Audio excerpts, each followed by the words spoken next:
што размислуваат граѓаните на овие теми? Токму така, ќе го слушнаме и ставот или размислувањата на нашите граѓани или на оние кои што анкетирани граѓани кои што имаше можност нашата Софија да ги сретне низ центарот на градот.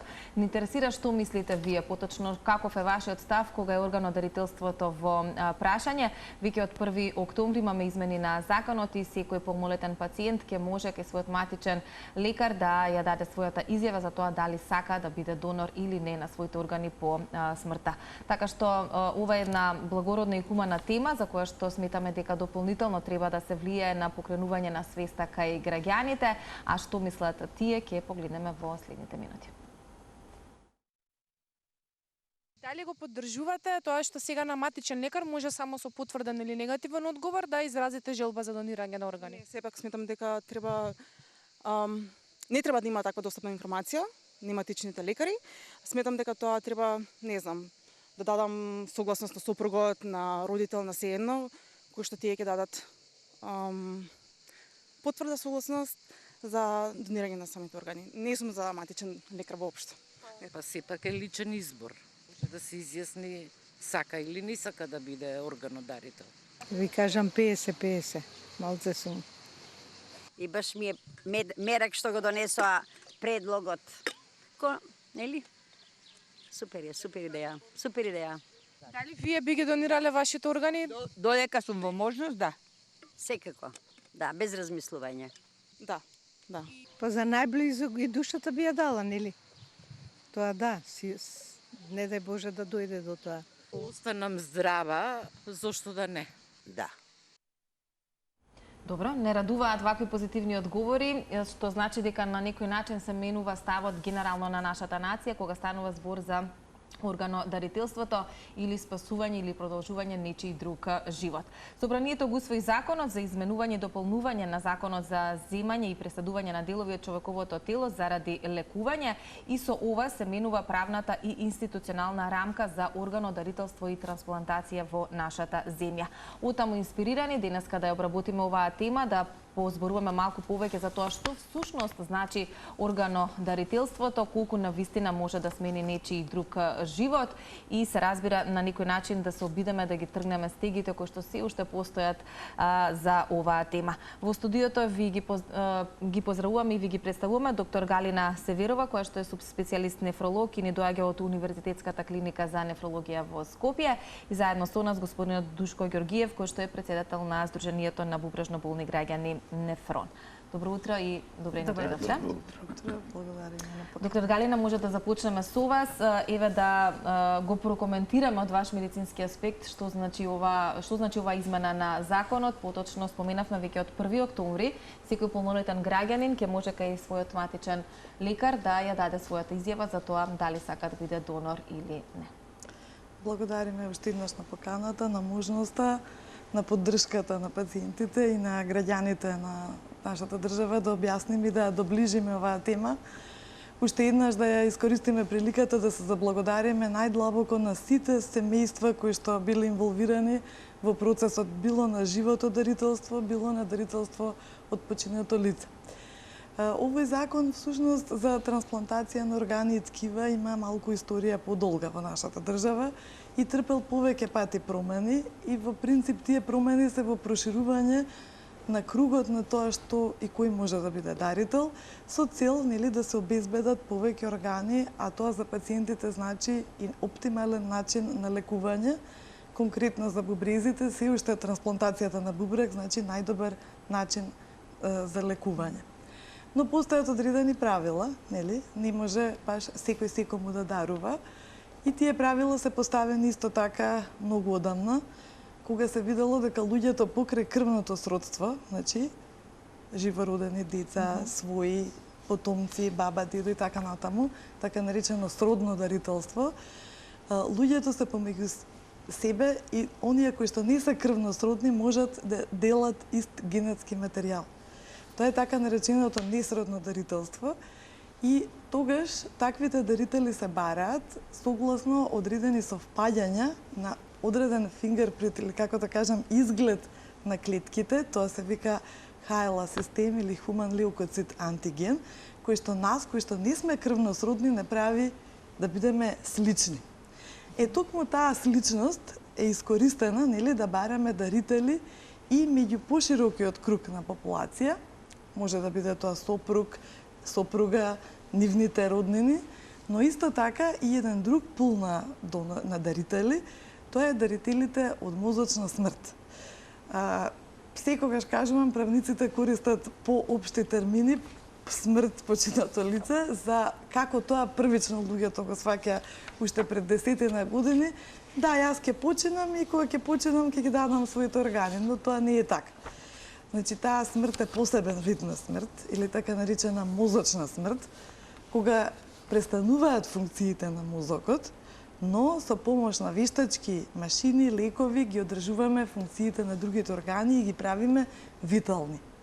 Таквиот тип на органи од тој вид на починато лице можат да се даруваат. Сега, кога сме ние живи, ние можеме точно да кажеме која е нашата волја, нели? Да. Волјата од филозофски аспект значи автономија, ние сами располагаме со своето тело, своите органи, со својата волја, со своите предмети, она што го поседуваме и кажуваме како тие ќе ги дадеме и кому ќе ги дадеме. Од најмален возраст ги учиме децата дека треба да даруваме. Потоа треба да знаеме зошто тоа го правиме, дека со тоа ќе допринесеме добробит за некого. И најважно од се, тоа треба да биде во некоја форма, значи, ете дали ќе биде изјава или секоја земја, понатака ќе зборуваме на свој начин, тоа го регулира, но постои законска рамка, на законски начин и потоа таа станува, значи, влегува во важност. Зошто климатичниот лекар? Заради тоа што таму сите одиме. Првиот контакт, да речам, на пациентот или на луѓето, на граѓаните, климатичниот лекар, така е наедноставно. Имаме одличен систем, мој термин кој што е фантастичен и кој што е превземен во некои други држави од аспект дека содржи податоци, но зошто граѓаните не треба да се секираат, тие само содржат информација дали сакаат да ги дадат органите или не. А од што се плашат граѓаните, бидејќи? Да, внимателно ги следиме сите, да речам, анкети меѓу луѓето и треба многу повеќе да бидат и понатака започнаа нели трибини некои, меѓутоа треба и повеќе да се работи, веројатно иматичните лекари, ние отворивме и амбуланти кои што се за припрема на пациенти за трансплантација. Тие сметаат дека можеби некој ќе злоупотреби некакви нивни информации. Тоа е невозможно. Заради тоа што трансплантацијата представува процес. Има многу испитувања, постојат многу податоци, дел од нив никогаш нема да се направат кај тие луѓе бидејќи немаат потреба. Еве, например, јас конкретно пред едно 7 или 8 години за една приватна ситуација имаше млад човек на кој што му беше потребна трансплантација на коскена срцевина. Јас отидов и се пријавив во тој регистар. Тој регистар е малку поинаков, нели? Но се пријавив. И никогаш до сега никој за ништо не ме побарал, нели, освен доколку има потреба. Имавме случај кога наши такви клетки отидоа за Америка. Значи, рачунете дека имаме во законот и дека органите можат да патуваат и преку граница, нели, со цел да се прошири па и со други држави и со друг пул на дарители, но тоа како ќе се проширува се зависи од тоа колку луѓето ќе ја разберат проблематиката, колку ќе им се доближи и со свесноста, со растењето на нивната свесност што прават всушност со дарителството, така ќе расне и ќе се проширува и надградува законот. Да, всушност самата едукација или она кој што меѓу другото е составен дел и од денешнава наша утринска тема, како и во минати изданија кога сме се насочувале токму кон органодарителството, што се поактуелна тема во последно време, точно поради неопходноста да се едуцираат значи граѓаните, секој од нас за тоа што значи да се биде органодарител, во која ситуација, како, зошто. Тоа е строго процедурално или како би рекле строго професионално и кога би се објасниле сите тие нешта на еден ваков начин, веројатно и тие предрасуди па и причини за страв би исчезнале. Но исто така и дополнителна надеж за оние кои што чекаат трансплантација или оние кои што се соочуваат со различни предизвици и верувам дел од нив и членови на Сдруженијето на бубрежно болни граѓани Нефрон.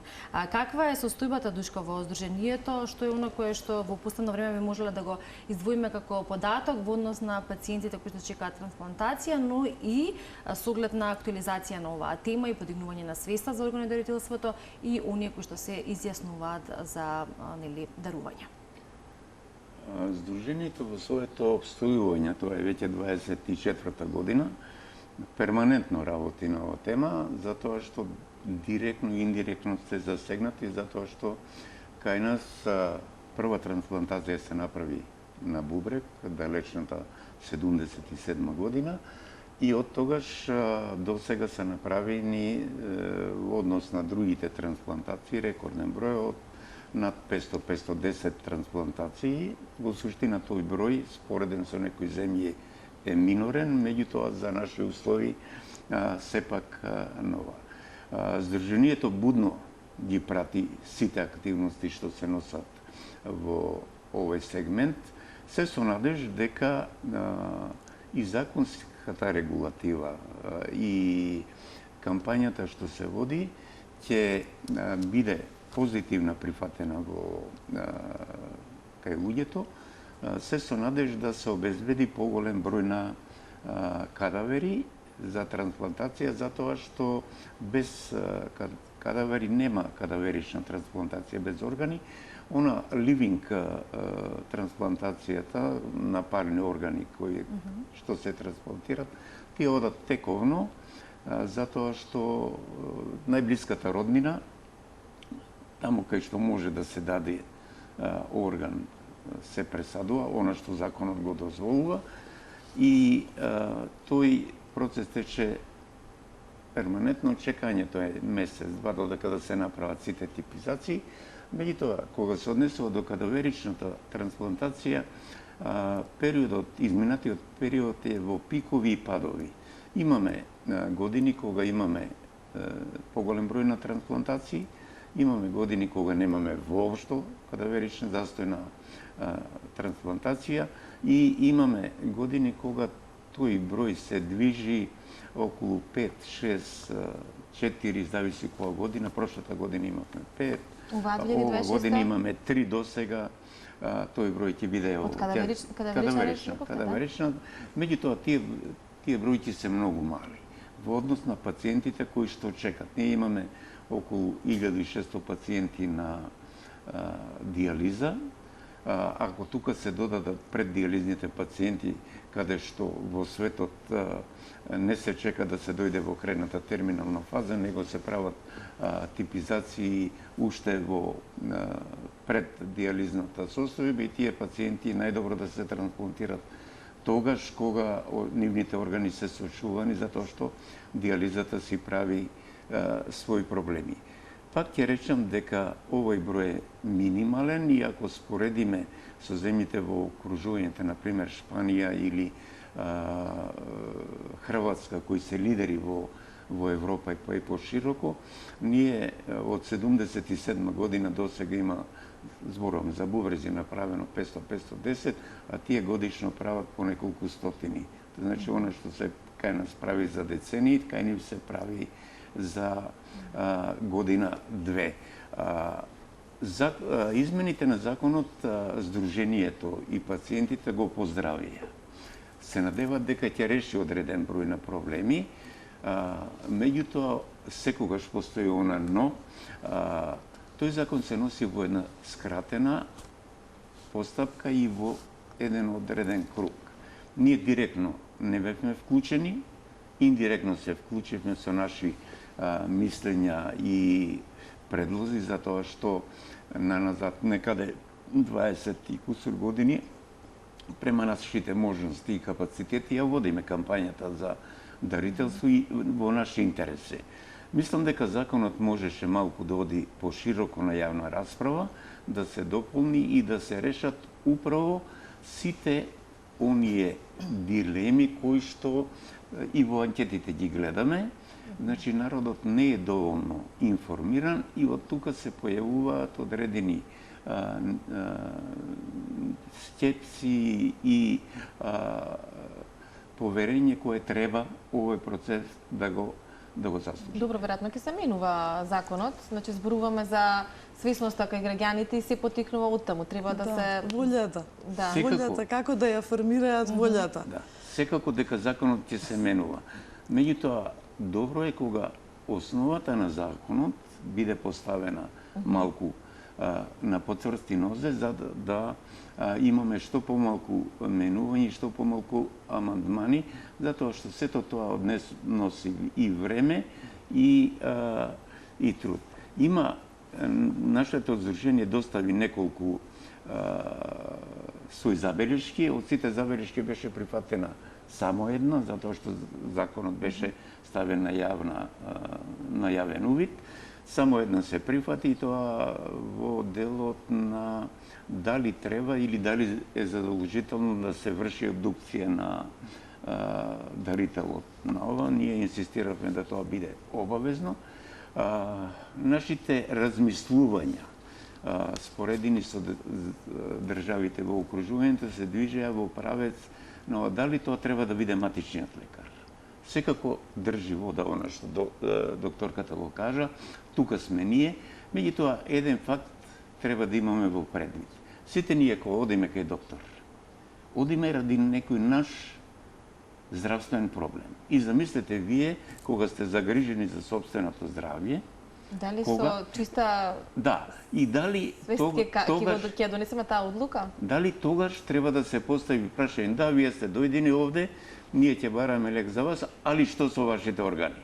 Значи, моментот и местото, некои земји тоа го имат решено на друг начин, пошто дарител може да биде кога ќе биде полнолетен, кога лицето ќе наврши 18 години полнолетен, тогаш се вадат лични документи, и тогаш да биде тоа прашање. И тогаш да биде тоа прашање и мислам дека во заштита на податоците тука ќе биде подобро и наш предлог беше да тоа не биде писмена изјава која што матичниот лекар ќе ја завери, ќе има увид во неја, ќе оди во картотеката, оттаму ќе оди во Министерството за здравство, па тимот за трансплантација ќе има, него електронска картица која што самиот пациент ја пополнува. Да, ја сакам или не сакам и во секое време без одење кај лекар може да ја промени и да секогаш биде ажурна.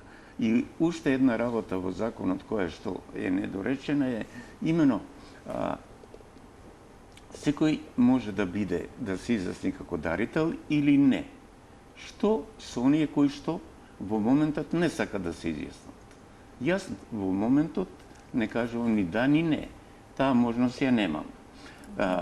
Да бидам. Друго, исто треба да се предвиди да, јас сакам да бидам дарител и сакам моите бубрези и срце да бидат дарувани, меѓутоа останатите работи не сакам да ги дарувам. Ние во нашата... Таква поделба, дали... Да, таква тука нема. Нема, меѓутоа треба да има, затоа што едно е дарување на органи во... Јас сакам да дарувам органи за да спасам нечи живот. Ова, или сакам да дарувам органи во научна или не знам каква сврха и секогаш тие одлуки можат да бидат променети. Променети во текот на животот на тој што дарува. Значи, овие работи треба да бидат објаснени децидно, за да можат сите оние што ќе дојдат да се изјаснат за ова. И секако, по наше видување, затоа што ова е процес кој што треба да трае малку подолго, додека луѓето сватат, додека почнат, затоа што ние имавме негативен одговор на ова и сега постоеше изјаснување, пошто нашиот сегашен закон предвидува предпоставена согласност. Секој што не се изјаснил дека не сака да биде дарител, он е потенцијален дарител. Значи, меѓутоа искуството покажа дека многу мал број од луѓе отидоа да напишат дека не сакат. И се остави одлуката да ја носи фамилијата. Фамилијата во тој момент Многу тешко да го донесат. Тешко е носи, затоа што ако за тоа не се зборувала во фамилијата, тоа не ја знаат одлуката на самиот починат донор. Значи, таа предпоставена согласност треба и понатаму да остане, затоа што добар дел од луѓето или нема да се изјаснат, или ќе ги менуваат своите ставови и треба да се остави можност повторно за тие лица фамилијата да одлучува, меѓутоа треба афирмативно да зборуваме за тоа, за да може тој број да се зголеми кога фамилијата ќе одлучува, затоа што на крај краева починатото тело, лешот е собственост на фамилијата. И затоа тие отворени прашања треба да се дефинират во законот, да се стават за да имаме што помалку да биде појасна сликата за секој ден. Али во секој случај ние го поздравуваме законот, поготово делот каде што се овозможува со овој закон да на пошироката фамилија до 4-та колено бидат дарители. И значи во стартот очекуваме тој број на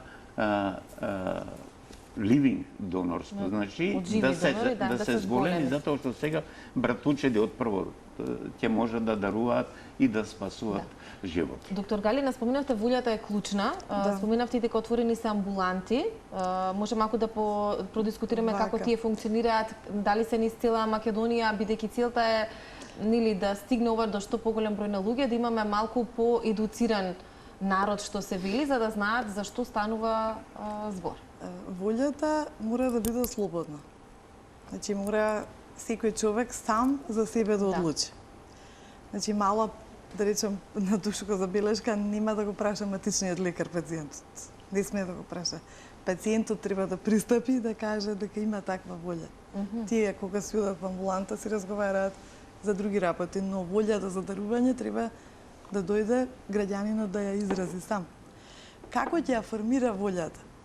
Значи, ако секој човек е свесен дека мозочната смрт значи дефинитивно откажување на функцијата на мозокот. Значи, не може да се врати. Не е тоа кома, па да се очекуваме дека можеби ќе се поврати функцијата. Не е тоа некоја друга состојба, нели, која што можеби ќе се излекува и пациентот. Тоа е дефинитивна состојба. Таа состојба одредени луѓе од екипата за трансплантација докажуваат, ја покажуваат и дури им покажуваат на семејствата дека тоа е тоа. Тоа не може да се врати. Тогаш, не секој орган, зашто пациентот не може да бира кој орган ќе го даде, бидејќи тој може мисли дека неговиот орган е здрав. Но верувајте дека сме имале потенцијални донори кога при обработката се покажало дека имале некои други болести, состојби за кои што не знаеле. Значи, заради тоа, одлуката, тука е всушност настапува оној друг дел. Треба да знаат, да имаат волја, да знаат како да ја формираат. Тука е семејството, тука се културолошките аспекти од која средина доаѓа. Не можете некаде каде што нема ни развиена медицина да им зборувате на луѓето за трансплантација, така? Некаде нема ни диализа, во афрички земји нема диализа. Во нашиот регион што велите, например, Црна Гора, која што сега е најнапредна ете за влез во Европска унија и така натаму, таа нема свој развиен систем за трансплантација. Значи, секој го прави чекорот до моментот како што може да биде прифатено. Потоа, верската определба. Значи, ние имаме среќа што имаме религии кои што сите го поддржуваат дарувањето како процес, кои што не се против, немаат некаква, нели, религиска, пазата има луѓе кои што поклонуваат верба на тоа. Па потоа доаѓа вербата во здравствените установи во медицината. Значи, ако луѓето имаат верба и се чувствуваат комотно сигурни, така, нели, ќе дојдат и ќе пристапат, ќе си поразговараат. Значи, низ цела Македонија ќе бидат амбулантите кај општите лекари. А на клиниката за нефрологија постојат амбуланти за припрема на пациенти за трансплантација. Значи, ние го проширивме нашиот тим со млади лекари кои што се обучени. Најпрвен кога ќе пристапат луѓето кои што се заинтересирани, сега зборувам за оние кои што доаѓаат како пар жив дарител и потенцијален примател. Ние прво обавуваме општ разговор. Значи, тој мора да знае зошто го прави тоа. За да ја формира волјата, тој мора да биде сигурен дека давајќи го својот орган, ќе направи постапка со кој што ќе го напреди здравјето на другиот. Лесно е мајка и дете, лесно е баба и внук или обратно дедо, татко. Но, например, сопружници, знаете колку е интересно кога ќе дојдат маши сопруг и сопруга, нели? И сега тие влегуваат во тој процес и ние работиме, има и психолог, и покрај тоа што тие ја формирале волјата, ние на секоја контакт со нив ги препрашуваме дали се сигурни, дали има за децата кои да се грижат додека поминуваат тие се задржуваат во болница, така? Да. Верувајте дека, зошто е безбедно? Најбитниот елемент, крвните групи и ХЛ типизација ги нема во таа информирана согласност, не постои. Што вели Душко, има податоци, нема податоци. Значи, јас не можам да кажам кому мојот орган ќе одговара. А штом не можам да кажам, ниту матичниот лекар не може да каже. Никој не може да каже додека не се почне постапката за испитување. Да. И заради тоа треба граѓаните да се чувствуваат безбедно од тој аспект. Да. Пред да ја најавим Ирина, која што и на почетокот споменавме дека ќе имаме нејзина изјава во разговорот, само едно нешто што да го разјасниме, мене лично беше нејасно. Значи сега според измените во законот на 1 октомври кога ќе стартува, кога секој ќе одиде кај својот матичен доктор, матичниот доктор нема да му го постави прашањето, ќе треба сами да го постапи. Па тоа е волјата. Не сме да има. Секој сам би требало да. Да, секој сам треба да ја формира. Ако вие сега размислите после ова наше гостување или емисија, сега одете дома, си размислувате сами со себе, вие тогаш автономно ја носите волјата. Потоа следи, ќе поразговарам со моето семејство, со пријателите, можеби со моите професори или ќе одам до кај оџата или до кај попот. Тогаш веќе имате социолошки момент. Други фактори кои што ќе влијаат во формирање на вашата волја и на крајот најбитниот елемент на кој начин ќе ја изразите. Некаде е тоа информирана согласност, некаде, например, во Германија имате општество во кој што луѓето се прилично свесни за тоа и тие оставаат картички податоци приликом вадење на возачка дозвола. Холандија, например, вели да, по мојата смрт може и, например, Душко како мој најдобар пријател, да речем, нели ќе ја изрази мојата волја. А земите од Балканов и од регионот како функционираат вака нешто поблизу? Нема униформен метод. Значи секој според пак ќе кажам каква е тлото на кое што живееме, но веројатно се со повисока свест Србија, Бугарија. Па има, значи мора да биде населението спремно, а државата преку своите институции и закони да ја обезбеди сигурноста и да го спроведе. Значи, таа мора волја да биде. Во светот постојат два типа, што вели Душко. Едната е предпоставена согласност, каде што сите граѓани на државата се потенцијални донори, освен тие кои што не кажале дека сакаат така. Има земји, например Германија е изричита земја за тоа, каде што мора согласноста да биде искажана. Значи, мора, како сега ние што ја правиме оваа измена. Кој модел е поуспешен, не зависи од тоа што пишува во законот, туку зависи од тоа што поголем процент од популацијата е свесна за тој настан. Да, и сега кога зборуваме за воздржаност или за несигурност, дали би сакале, дали не, и до донесувањето на одлуката наша собствена лична, дали би сакале или не, нема да се изјасниме на матичен лекар. Да, па тоа е ваша волја. Тука ќе се почувствува процентот на луѓе кои што се сигурни и во позитивниот и во негативниот одговор. Па, затоа ќе пристапат, дали кон разговор со својот матичен лекар, ќе дојдат ли на клиниката за нефрологија, ќе има и други, претпоставувам дека ќе има и ова ќе се развива. И ќе може да се ја сменат одлуката во текот на... Тоа е многу важно. Тоа да не чувствуваат притисок, дека ако еднаш кажале дека тоа ќе биде до живот. Ајде малку тоа да го продискутираме. Така е, значи, кога ќе му понудите слобода во менување, пошто ние сме живи луѓе, додека сме живи... Не е категорично ништо. Не може да биде ништо категорично и мислам дека тој степен на слобода им дава уште една комфортна зона плюс на луѓето. Јас во мојата ординација и сите лекари од нашиот тим до еден толку разговараме со пациентите колку што им е потребно. Одговараме на толку прашања колку што им се потребни. Ние не им викаме вие мора да дадете на ова. Ние не викаме вие дали сакате. Дали разговаравте со децата дома, дали разговаравте како ќе се организирате дома, како ќе тече, дали знаете што значи дури со примателите и со нив се работи, заради тоа што едно е да имате бројки, но нешто што мене како лекар најмногу ме радува колку имаме успешни трансплантации. Успехот една од квалитетот е бројките, на втората е колку си отишле со функционален бубрек и колку тој бубрек, односно срце. Првиот мој контакт е, можам да го раскажам, со дете кој што имаше трансплантирано срце. Беше на наша колишка момче кој што случајно го сретнав, требаше нешто да им дадам, да пренесам од пациент на пациент. Јас кога го видов, првиот момент се расплакав бидејќи беше на иста возраст како моето дете. Значи, детето беше израснато физички, достигнати сите параметри како нормално дете. Се уште се ежам кога зборувам. А на која возраст му беше направена трансплантација? Па некаде на 14-15 години, тој беше момче на 18 години, јас кога го видов. Нивната животна судбина беше што во тој момент немаше трансплантација во Македонија и тие како семејство се селиле во Шпанија и таму бил ставен на листата и ја добил шансата. Ние имаме сега трансплантација на срце. Ние имаме трансплантација на рожници. Ние имаме трансплантација на коски и лигаменти. Значи, на црн дроб од починато лице, но сега се во припреми и веруваме дека ќе заживее и тоа. Имаме со што да се пофалиме. Пак ќе кажам, Црна Гора и да ги поздравам нашите пријатели лекари со кои што одлично соработуваме. Тие работеа заедно со хрватските тимови. Тие се уште немаат цврстен за свој систем за трансплантација. Ние го имаме и благодарност до сите медиуми и пишани и во етер и секакви кои што не себечно ја даваат поддршката за ова да се разјасни. Така е.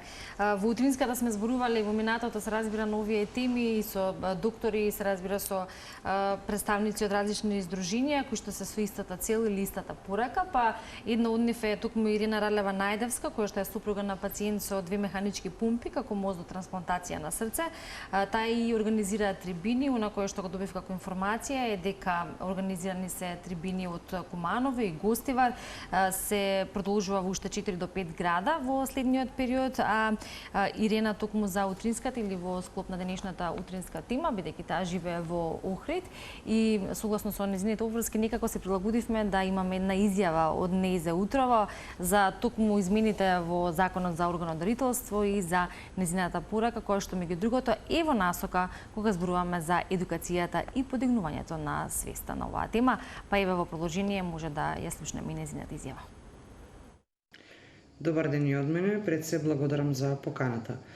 Во врска со вашето прашање за околу одлуката да може да се дава изјава кај матичните лекари, сметам дека е многу позитивно и одлука за поздрав. Зошто? Затоа што тоа не е практично, тоа не е ништо ново. Сите земји во соседството па и подалеку постојат со години, постојат вакви регистри за потенцијални донори, што не значи дека секој кој што ќе биде регистриран ќе биде потенцијален донор, навистина ќе биде донор на органи. Меѓутоа, важно е да биде да се почитува волјата на индивидуата, а да не треба таа тешка одлука да ја носи семејството на некој покоен човек. На овој начин мислам дека во иднина навистина ќе има подобрување во поглед на трансплантациите, независно кој орган треба да биде трансплантиран, затоа што на листата за трансплантација во Македонија чекаат многу луѓе, црн дроб, бубрези, срце и така натаму. И мислам дека сето ова е за поздрав и во иднина ќе може да се спасат многу луѓе, а и цели нивни семејства. Во врска со недоразбирањата, несогласувањата, негативните и позитивните коментари по социјалните мрежи што секојдневно ги читаме, легитимно е, секој има право да си го каже своето мислење, но јас тука би се надоврзала, односно би го ставила својот акцент на делот дека не треба да сме толку неинформирани во 21. век, кога цел свет функционира на таков начин, постојат многу едукативни трибини, трибините што се одржуваат од јануари 2026 па наваму, тие не се застанати трибини и нема да застанат, се оди од град во град. Организатор на тие трибини сум јас, ги поканувам сите медицински лица, надлежните лекари, специјалисти од областа, верските заедници, донори, пациенти кои што чекаат, пациенти кои што дочекале трансплантација, кои што сите говорат на овие јавни панел дискусии од град во град, со цел населението да се едуцира за оваа тема и на вистина да ја свати потребата од органодарителството, дека од еден кадаверичен донор може да бидат спасени до 8 човечки животи. Исто така морам да изразам благодарност до сите вас како јавни гласила, затоа што ние заеднички со сплотени сили, колку и да сакаме да направиме прогрес или да одиме, да едуцираме, да се зборува на оваа тема со цел да не биде табу тема, доколку ја немаме поддршката од вас, исто како да не сме организирале ништо. Затоа и изразувам ова благодарност до сите вас новинари кои што давате свој придонес, го слушате гласот на народот, ги правите анкетите, ни давате видео поддршка и така натаму. Тоа беше Ирина и благодариме и за нејзината соработка и за тоа што секогаш отворено нели говори на оваа тема, се со цел подигнување на свеста, но и животот на еден живот или едно секојдневие како супруга на пациент кој што чека трансплантација, како и секогаш доловување на оние потешкоти или предизвици со кои што се соочуваат овие пациенти. И велиме треба да се ставиме во нивните чели, нели треба да размислуваме малку на местото на другиот, односно кога веќе зборуваме за дарување или какво е чувството кога ќе ни биде подарено не било што, туку нешто кое што ќе спаси живот, веројатно тоа е поидобната точка на зголемување на свеста кога станува збор за дарувањето, односно органодарителството. Па во контекст на тоа и во интерес на времето до крајот на денешната тема, Еве Душко, што би издвоиле во вашата работа или како функционирање на самото здружение, активностите кои што се и конкретно за најглавниот дел, како велиме, едукацијата и некако доближување на оваа тема кон пошироката јавност. Убаво рековте, ајде малку да се нашалиме во чевлите на пациентите, е тешко да се биде, затоа што се два броја помали и тешко се носат, поготово ако се долго носат. Ние имаме пациенти кои што се надели за децении, најстариот пациент ни е 46 години, замислете вие 46 години поминати на диализа, а имаме многу кои што се по 2-3 децении. Тоа од една страна зборува дека диализата во Македонија е добра и пациентите имат долг период на преживување, меѓутоа од друга страна чекањето зборува дека системот на трансплантација не е добро решен. Ние сме во една поволна ситуација затоа што во Македонија имаме тимови кои што во изминатото покажаа дека се доволно стручни и на едно високо ниво на успешност да, јас пак зборувам за бубрези, затоа што доаѓам од бубрежно болно здружение. И тука тоа треба да не радува, затоа што имаме години каде што таа успешност е 100%, значи над европската и светската успешност. Меѓутоа, не треба системот за трансплантација да се заснова на нивната стручност само и ентузијазам.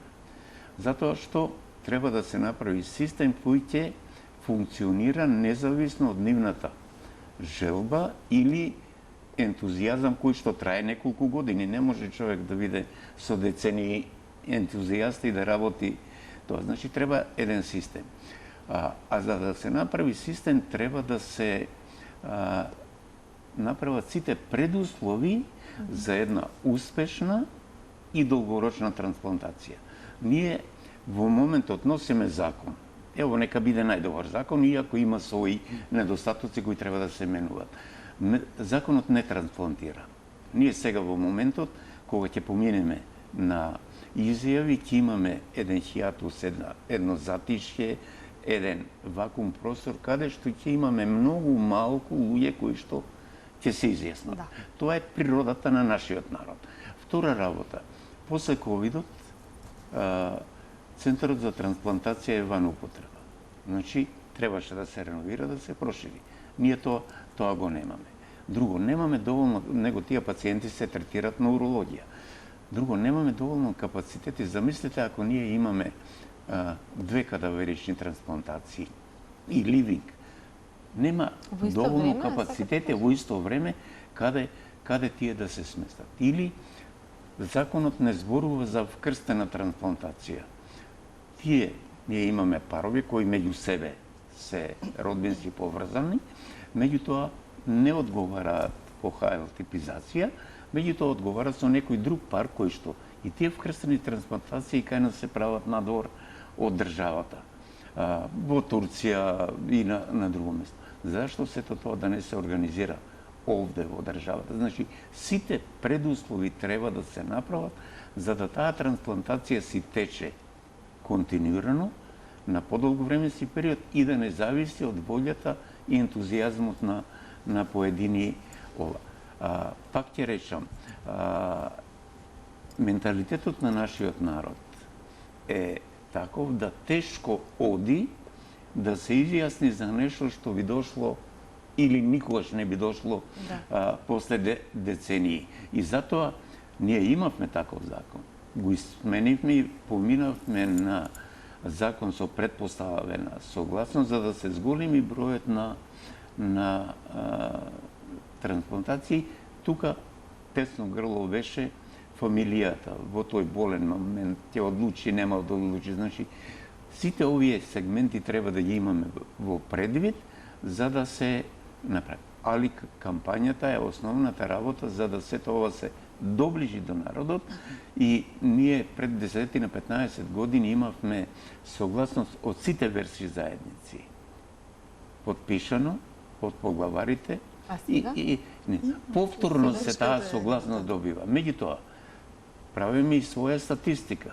Ние кај одредена верска заедница досега наназад со децении немаме ни еден кадавер дарен, а секој втор бубрек оди во таа заедница. Што значи не сме доволно работеле кај сите или ајде ќе кажам и верските искуства, обичаи треба да се менуваат.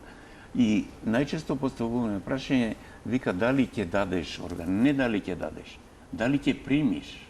Затоа што полесно е да одлучиш дека ќе дадеш оној момент. Ако кој од нас ќе каже дека ако ми затреба орган, јас нема да го примам, за да останам во живот. Меѓутоа, значи, тие две прашања треба да одат паралелно. Значи, не дарување, него и примање. Некаде десетина пати е поголема можноста да ни потреба орган отколку да бидеме дарители. Така да, темата ни е обширна и секако дека ќе зборуваме во некоја следна прилика, но за жал тука сме некако ограничени со време. Еве Галина, ќе завршиме со вас. Спомена Душко, дел од трансплантациите не се одвиваат и тука во Македонија. Колку, ако можете накратко некако да сумирате, имаме систем кој што може да одговори на тоа во смисла на кадар, медицински кадар и некоја порака која што можеме за крај да испратиме во согласност со денешната тема. Да, законот за трансплантација на ткива и органи во Македонија го предвидува таа парова размена, е предвидена. Значи со закон е дозволена, пошто во регионот постојат земји каде што се уште ја немаат, па сега нели водат кампања да стават, но можеби технички не е почната. Во последниве година и пол до две интензивно се работи, значи на зголемување и вклучување на што повеќе луѓе во процесот на трансплантација. Направени се повеќе тимови, значи сега зборувам за нефрологија, имаме вклучено многу лекари, млади и нови, кои што работат, кои што го знаат процесот и се вклучени директно во работата.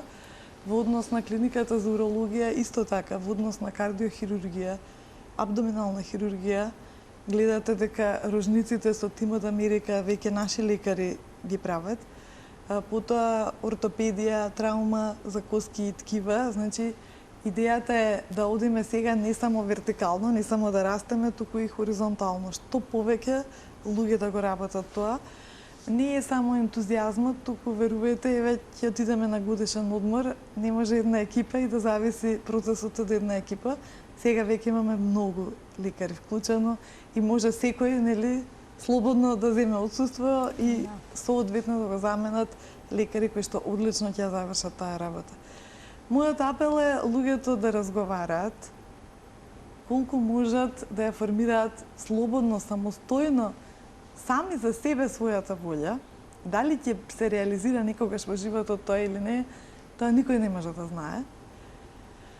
Моделот, еве во Европската Унија кон која што целиме, ни таа не го дефинира како треба да изгледа законот. И таа остава слободно државите да го формираат према степенот на можност да допрат до секој граѓанин. И законската можност да се искаже таа волја, значи на правен начин, со закон поддржана, да ја искористат. Каква ќе биде е нивна, нам како лекари ќе ни помогнат да бидеме поуспешни и најмногу се за доброто. Мојата денешно гостување всушност да дадам тежина и уште еднаш во животот поддршка на нашите пациенти, бидејќи на крајот нашиот живот и делување да го напредиме нивното здравје.